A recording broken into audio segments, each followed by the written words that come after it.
Now, on the next thing I want to talk about, and if you recall last week's program, we left you with a closing question, and so I want to kind of cover that now because I think you're going to be interested in what the reply or what the answer is to this question. Remember, as a reminder, the question was: a borrower with a 655 credit score has been pre-qualified for an FHA loan and would like to purchase a lower priced condo.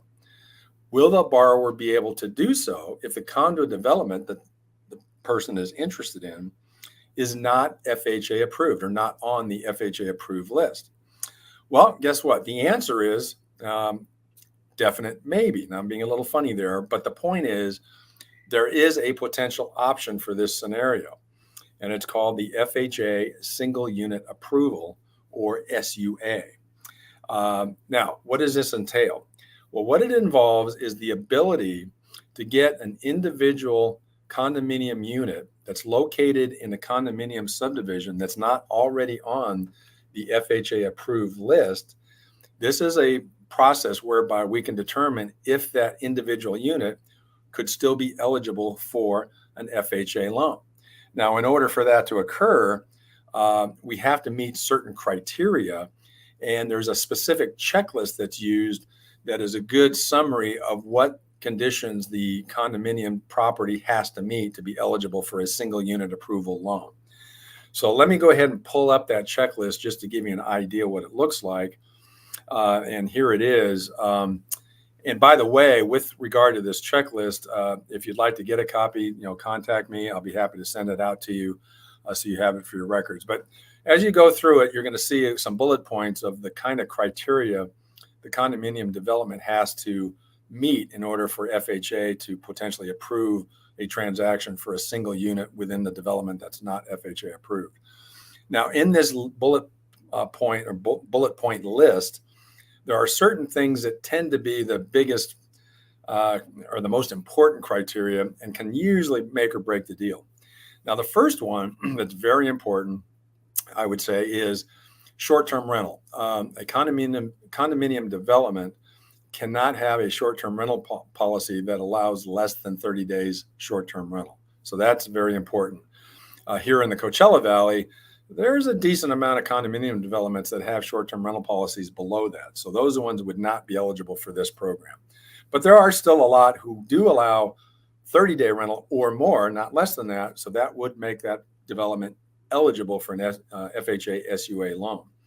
Now, the second thing that's very important is occupancy ratio. The condominium development has to demonstrate that at least 50% of the occupants or the owners of the development in total have to be owner occupied. Now, this gets to be a little fuzzy because owner occupied can include second homes. So it's really owner occupied and second homes. And again, a second home is typically a vacation home available for year-round use by the owner, although they can rent it out at times for short-term rental income. So a owner-occupied or second home property is included in the 50% owner-occupied ratio.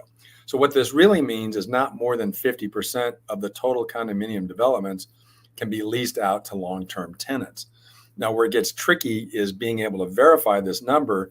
Some management companies are a little bit more easy to work with than others in terms of getting the breakdown of owner-occupied and second home in order to meet that 50% ratio. And then the third item on this list that comes up most often in terms of maybe making or breaking the deal is the HOA delinquency rate. For this program, the HOA delinquency rate cannot be more than 15% of the total units in the development. That is, not more than 15% of the units can be more than 60 days delinquent on their HOA dues. So in that regard, these three criteria in particular are usually what we see to keep a deal from getting approved for SUA, or if these three are met, in most cases, subject to also meeting the other items on the list, we can do an FHA SUA loan. And this is a program I'm pretty passionate about. I think it's underutilized. I don't think it's well known by both buyers as well as real estate agents, but it's actually helped us save a transaction in the past. I think I've told a story in past episodes or on some of our videos. I had a lady coming in to the Palm Springs area, moving from Illinois. Her mother lived in Desert Hot Springs. We tried to get her approved for a conforming loan with 5% down, and the Fannie Mae desktop underwriter system would not approve her, even though her debt ratio was very good at 37. So, and she was buying a condo in Palm Springs. So that was a problem, because then we couldn't, we had to find a condominium development that would accept FHA, or where we could use this SUA option to get the loan approved. And sure enough, we were able to accomplish that. So I was actually able to help the lady, the borrower, get an FHA loan for her purchase, which actually had a better rate than the conventional loan. And we were able to get the SUA approval done on the property. And so she ended up accomplishing her goal of getting home ownership on a condo here in Palm Springs. Now, why would the FHA SUA program, what's the benefits of this? Why would it make sense to go through some of the steps that you have to in terms of meeting the checklist and establishing that the property is going to be available or eligible for an FHA loan? Well, the first thing it does for a home buyer is it expands the potential pool of homes that they can purchase.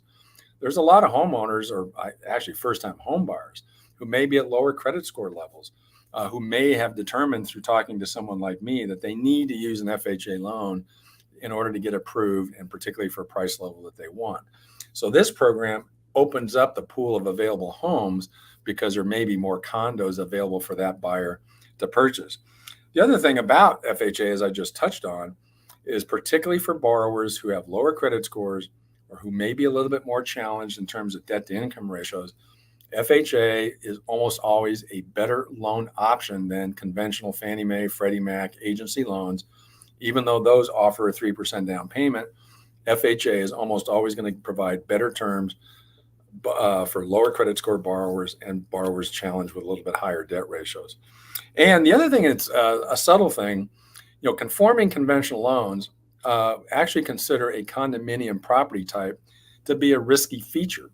And in fact, if a borrower is going to buy a condo with less than 25% down, Fannie Mae and Freddie Mac have an LLPA for a condo property type of 0.75% of the loan amount. Well, that's about at least an eighth in rate, if not more. Well, FHA loans have no such LLPA for a condo property type. So as a consequence, FHA tends to be, as I would say, more kind to a condo property type. So that, combined with the fact that an FHA loan is going to usually give a better rate to the buyer than a conforming conventional loan anyway, that's another reason FHA loans are great for those particular buyers. And if they want to buy a condo, there is a way to solve that issue for them and get them that condo. And then lastly, I would point out that for listing agents, if you're able to do a little bit of the upfront work, determine if your condo that you're listing is going to meet the criteria on the checklist, it would be well worth it to confirm that, so that as you market this property, you can open up again the size of your potential market and be able to indicate that FHA may be an option to use by the buyer to successfully complete the purchase of the home. So for all those reasons, I'm a very big fan of the FHA SUA program. I think it's, again, underutilized both by buyers and as well as sellers and real estate agents. So I just want to remind you again of that program. Keep it in mind. If you do want to get a copy of that checklist, just reach out to me. I'll be happy to get you a copy of it.